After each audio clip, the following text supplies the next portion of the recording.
قل بفضل الله وبرحمته فبذلك فليفرحوا هو خير مما يجمعون۔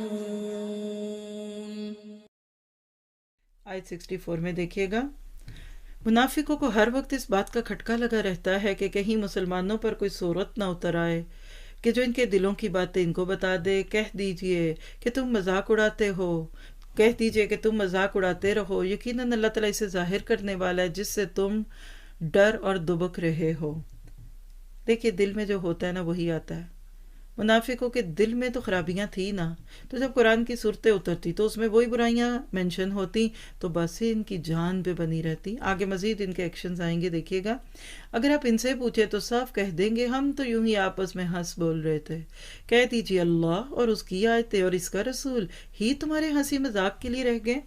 غزوہ تبوک میں کچھ لوگ ایسے بھی تھے جن کے نام پھر بعد میں اللہ کے نبی نے بتا دیے حضرت حذیفہ کو کہ جو جہاں موقع ملتا یعنی سٹاپ اوور ہوتا تو وہاں بیٹھ رہے تو باتیں شروع ہو جاتے، ہنسی مذاق ٹٹھے۔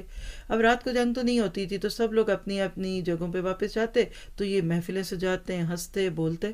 اس میں کچھ ایسی باتیں بھی منہ سے نکلتی کہ جو اسلام کے اور اللہ کے نبی کے خلاف ہوتی تھی، تو اللہ نے قرآن میں آیتیں اتار دی۔ جب پوچھا گیا کہیں گے وہ تو مذاق کر رہے تھے، دیکھیں نا اتنی تو ٹینشن ہے آج کل، اتنی فکر ہے، تو اگر ہم پھر کامیڈی موویز نہ دیکھیں، ڈرامے نہ دیکھیں، فلمیں نہ دیکھیں تو پھر ہم تو بہت ڈپریس ہو جائیں گے۔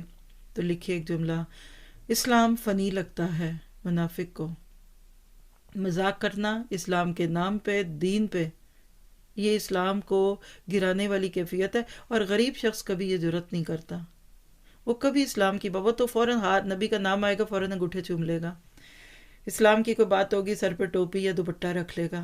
یہ انٹلیکچوئلز کا کام ہے جو بڑی بڑی اسکرینوں پہ بڑے بڑے اینکرز بن کے بعض اوقات آتے ہیں اور وہ اسلام کے نام پہ انجوائمنٹ کرتے ہیں، اور انجوائمنٹ منافق کا ویک پوائنٹ ہوتا ہے، چاہے جہنم کی قیمت پہ ہی ہو۔